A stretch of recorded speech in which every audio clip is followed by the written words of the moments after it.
Assalamualaikum dan salam sejahtera. Saya Nazrika. Ini You Wartawan. You Wartawan, anda juga wartawan. Setiap tahun apabila tiba musim perayaan, kita akan bercerita tentang bagaimana kita patut berbelanja secara berhemah. Dan dalam kategori ini, orang muda di Malaysia dikatakan antara orang muda yang paling boros berbelanja. Berbagai isu yang dikaitkan dalam apa yang dikatakan boros, sama ada pinjaman kad kreditnya, pinjaman peribadi untuk menampung kos hidup seperti kos perkahwinan, pelajaran, pinjaman kereta dan juga kenderaan misalnya, begitu juga perumahan, begitu juga perbelanjaan yang melebihi daripada angka pendapatan pada setiap bulan, terutamanya bagi mereka yang berskala rendah dan mereka berbelanja berlebihan untuk perkara-perkara yang tidak penting. Jadi itu yang akan kita bincangkan. Benarkah orang muda di Malaysia ini boros? Jadi bersama saya pada petang ini saudari Siti Rahayu Zakaria, Naib Presiden POMCA. Terima kasih Siti Rahayu. Mungkin kita melihat isu ini perkara biasa dan banyak kali dah kita bawa topik sebegini, dan di kalangan orang kita di luar sana juga menyedari bahawa mereka pun tergolong dalam kelompok ini, biarpun tak jatuh muflis lagi, tetapi angka muflis yang ada pada Bank Negara agak membimbangkan juga. Mungkin boleh berkongsi sedikit buat permulaan ini. Okey, pada sebenarnya kalau mengikut statistik kajian yang dilakukan oleh pihak POMCA sendiri, 47% pengguna muda dilaporkan muflis. Kajian ini meliputi golongan muda yang berada di bandar lah, di bandar Kuala Lumpur dan Selangor lah. Jadinya kadar peratusan ni saya rasa amat membimbangkan, disebabkan yang ini menyebabkan pengguna muda nampak tidak bijak menguruskan muda dalam kategori umur berapa tu? Kalau ada spesifik dia 18 hingga 40 tahun. Okey, termasuk saya jugalah. Okey. Okey, kalau kita lihat dari segi muflisnya pula, dilaporkan 41 orang pengguna muda dilaporkan muflis setiap hari. Setiap hari? Ya. Ini memang saya rasa statistik ini kita dah cukup dah membuatkan kita sepatutnya pengguna muda berhati-hati dalam keadaan untuk nak terlibat dalam isu pinjaman ni. So jadinya kalau kita sebagai pengguna muda, sepatutnya kita kena bermula daripada awal untuk merancang dari segi kita punya pengurusan kewangan. Tidak bermula kita hanya selepas graduate, tidak bermula kita hanya selepas kita bekerja ataupun mendapat bulan pertama ataupun mulakan selepas berkahwin dan sebagainya. Dan ini kita lihat kerajaan juga telah menyediakan berbagai inisiatif di mana pekerja muda dilihatkan untuk memohon pinjaman kan. Kalau kita lihat kat sini, kalau dulu pinjaman peribadi kita boleh dapat lebih daripada 10 tahun, sekarang telah dilihatkan. So begitu juga pinjaman perumahan telah dilihatkan kepada 35 tahun berbanding 45 tahun sebelum ini. So jadi ini langkah yang kita rasakan baik untuk mengekang supaya berlakunya peningkatan hutang kepada belia muda yang bakal akan datang. Kalau kita teliti daripada kelompok muda ini, adakah di kalangan mereka yang bekerja sendiri ke, bekerja swasta ataupun bekerja dalam sektor awam misalnya? Okey, terdapat beberapa jurang sebenarnya. Kalau kita lihat, kita nak mengukur dari segi perbezaan antara pengguna muda yang bekerja di swasta, kerajaan dan sebagainya. Kalau kita lihat kat sini, kaki tangan kerajaan mudah untuk mendapatkan pinjaman. Begitu mudah banding pula yang bekerja sendiri. Dia amat susah pula untuk nak memohon pinjaman.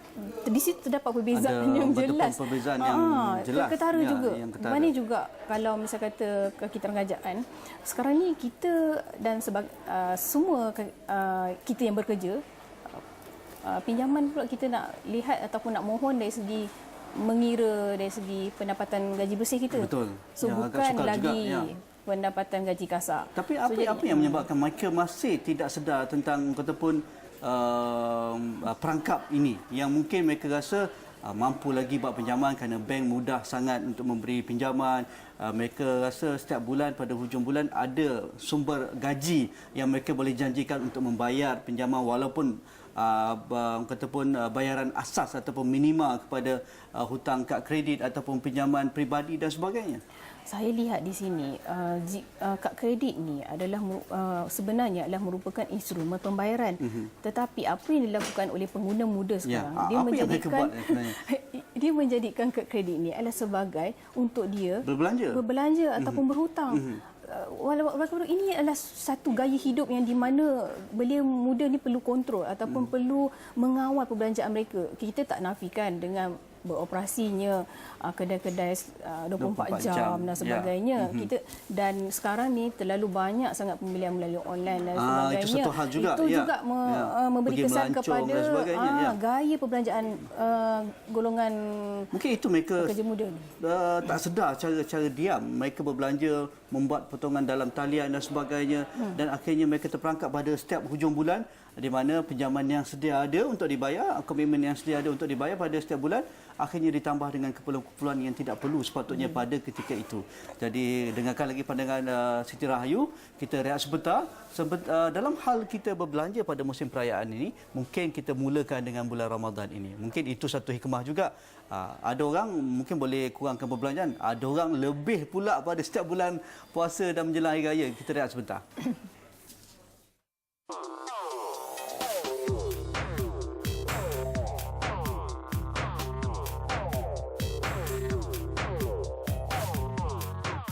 Ramadan tiba lagi dan di bulan puasa ini antara yang hangat, topik berbagai lokasi pasar Ramadan di seluruh negara serta aneka juadah berbuka puasa di laman sosial. Berbelanja dengan RM10 di pasar Ramadan, apakah yang anda boleh beli dengan RM10 di bazar Ramadan? Rakan-rakan kami di Twitter dan Instagram berkongsi pembelian mereka dengan bajet RM10.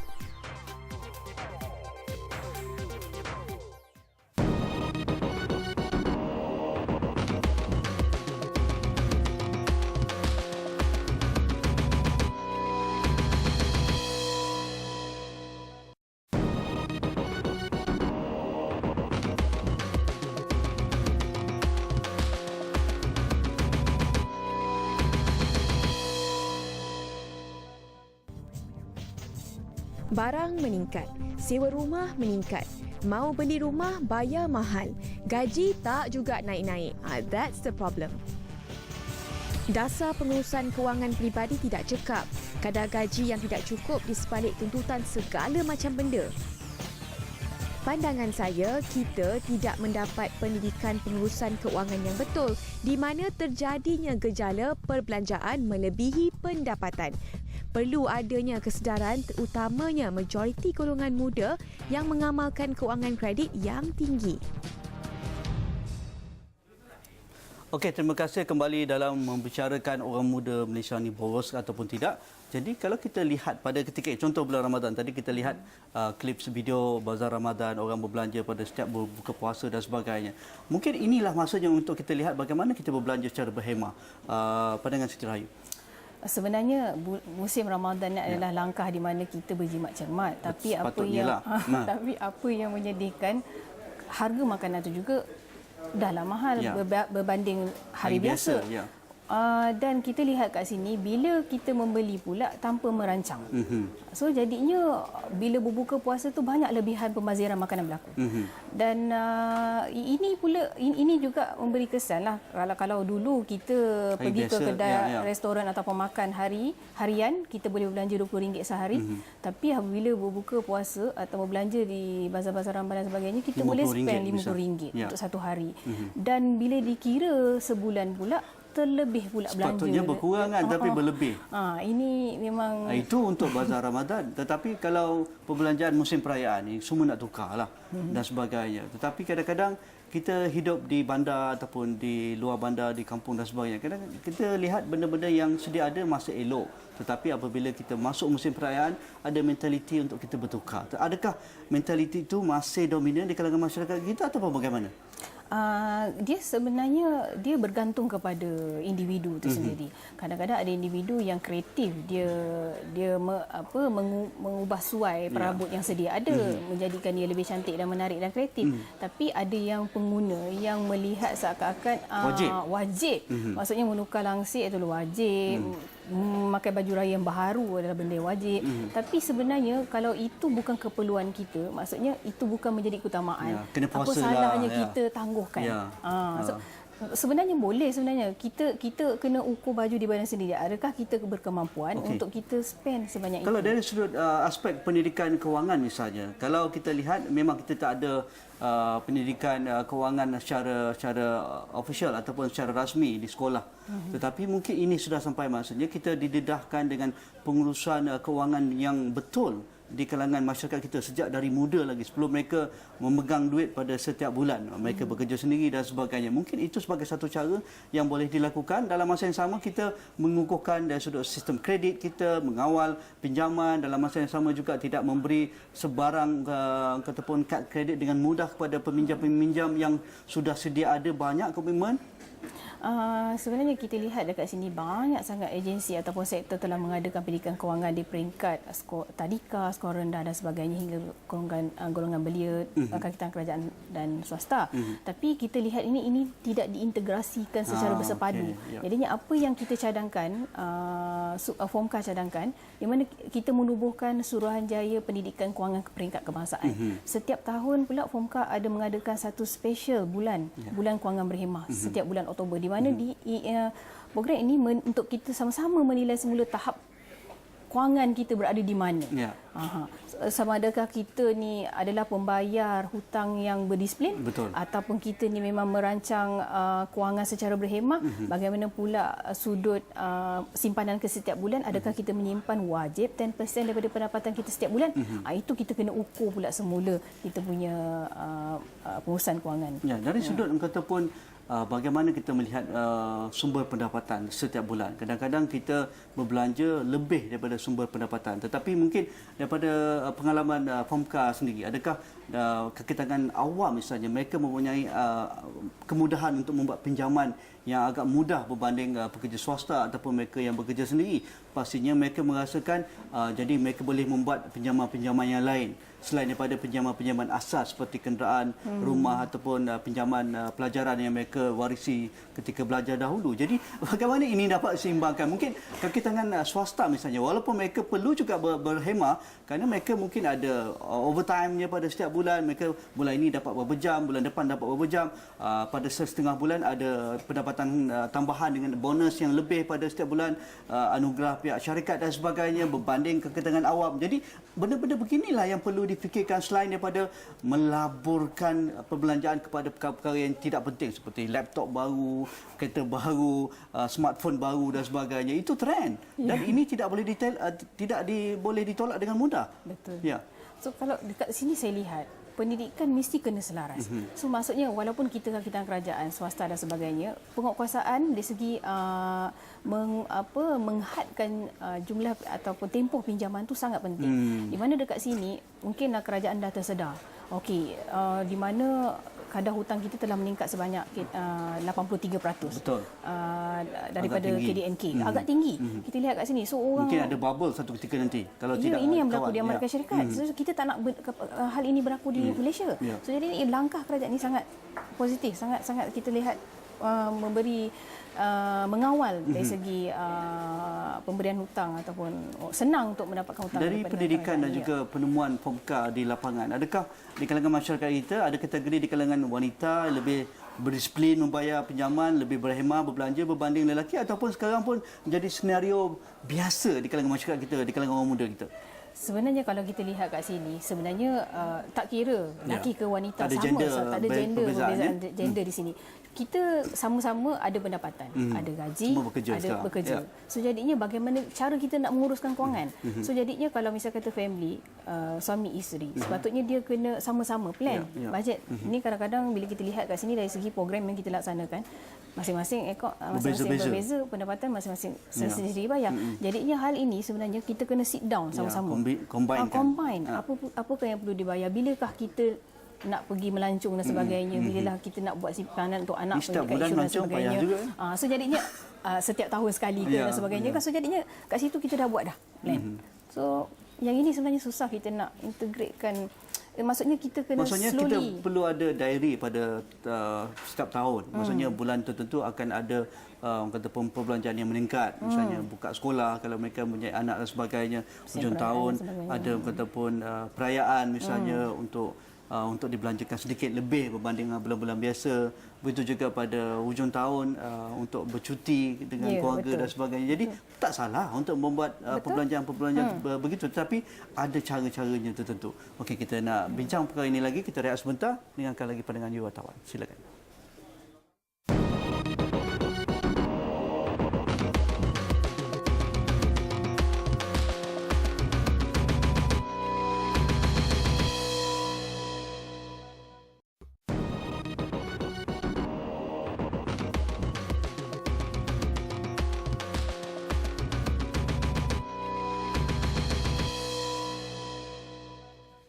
Kalau kita lihat statistik daripada Pusat Khidmat Aduan Pengguna Nasional POMKA ini, mereka menerima 5,555 aduan mengenai institusi perbankan dan perkhidmatan kewangan pengguna yang melibatkan pinjaman sebanyak 45.6%, termasuk pinjaman perumahan, pinjaman sewa beli, pinjaman lain-lain dan sebagainya, termasuk kad kredit.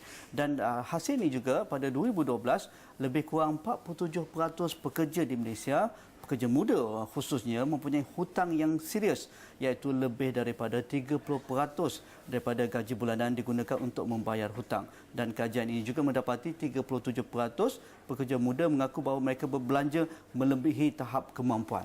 Ini jelas kajian POMKA sendiri. Jadi kalau itu sudah ada faktanya, sudah ada kajiannya, sudah ditunjukkan oleh Bank Negara dan sebagainya, maksudnya kita perlu bergerak dari sekarang bagaimana kita melihat isu ini secara konteks yang lebih luas. Maksudnya semua pihak, semua kelompok masyarakat perlu bersama-sama menangani isu ini. Ini bukan perkara mudah. Kita tak mahu jadi sebuah negara yang muflis seperti Greece, seperti Portugal, seperti Amerika Syarikat dengan isu kewangan pada satu ketika dahulu dan sebagainya. Isu yang sama. Maksudnya pinjaman yang tidak layak diperolehi oleh mereka yang tidak layak.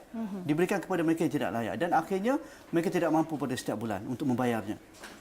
Sebenarnya dia melihat dari segi sebelum kita nak membuat pinjaman, kita kena mengukur kemampuan kita, kemampuan kita untuk bayar balik dan tujuan kita nak buat pinjaman. Ada yang golongan muda, tujuan untuk buat pinjaman suka-sukalah buat pinjaman peribadi kan. Untuk nak melangsungkan perkahwinan. Ada.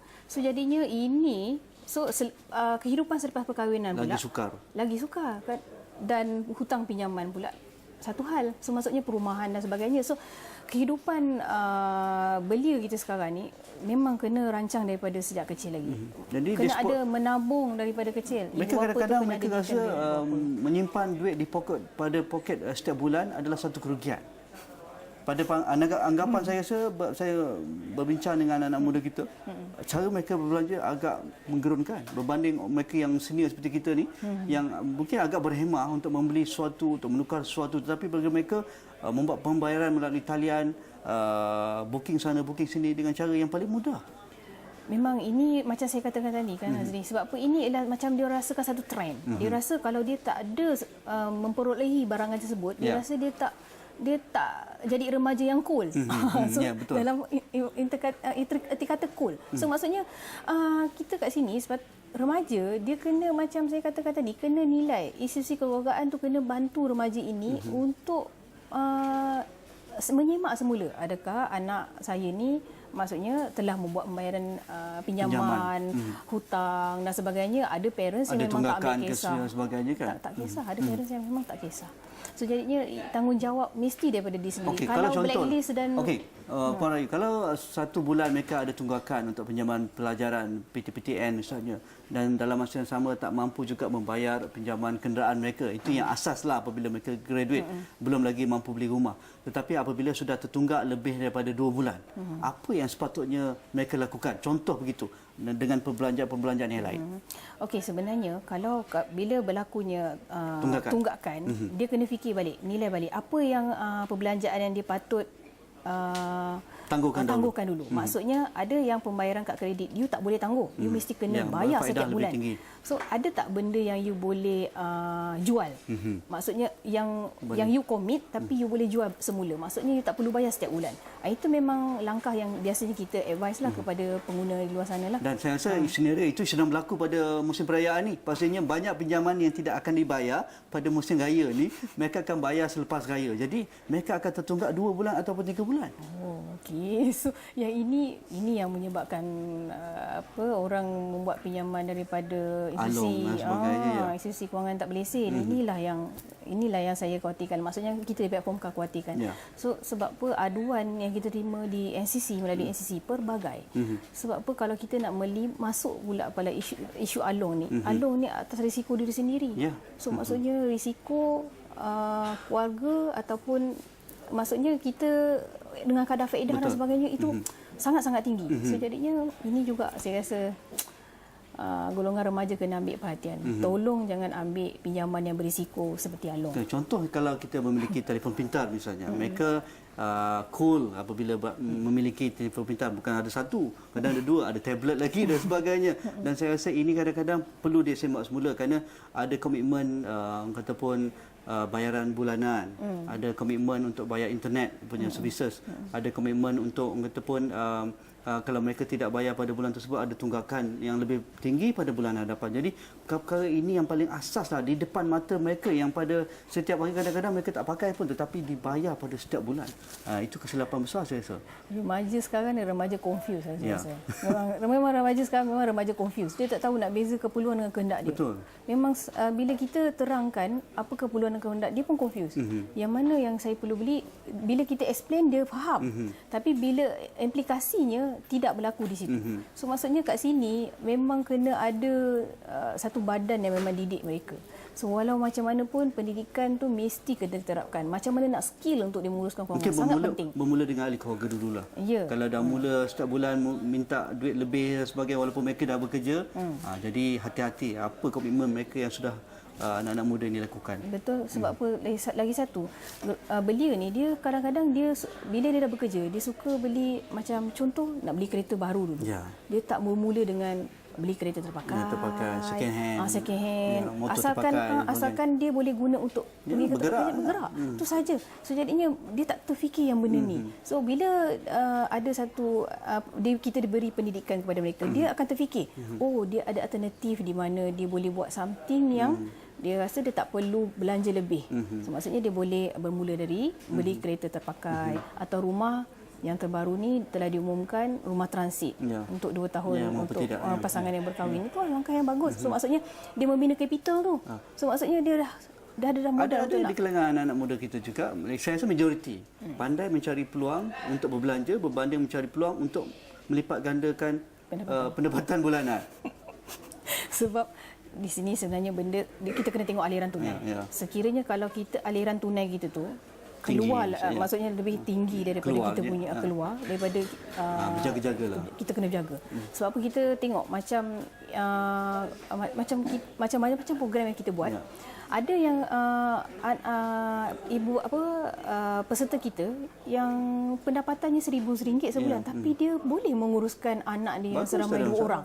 Saya rasa ini bukan satu benda yang pelik bagi saya walaupun kehidupan di bandar tapi bila kita tanya ada pendapatan yang sampingan yang dilakukan di rumah. Terima kasih Puan Siti Rahayu Zakaria, Presiden POMKA. Terima kasih kepada anda yang menghantarkan pandangan melalui wartawan dan terus bersama kami dalam masa Ramadan yang sedang berlangsung inilah mungkin sebagai satu titik mula untuk kita berbelanja secara berhemah. Mungkin melalui program di ataupun asrawani.com berbelanja di Bazar Ramadan hanya RM10. Kalau lebih, fail. Jadi boleh terus menghantar gambar anda ataupun reaksi anda terhadap kempen sebegini dan mungkin ini sebagai satu permulaan bagaimana anda berhemah ketika berbelanja di musim perayaan. InsyaAllah kita jumpa lagi. Assalamualaikum.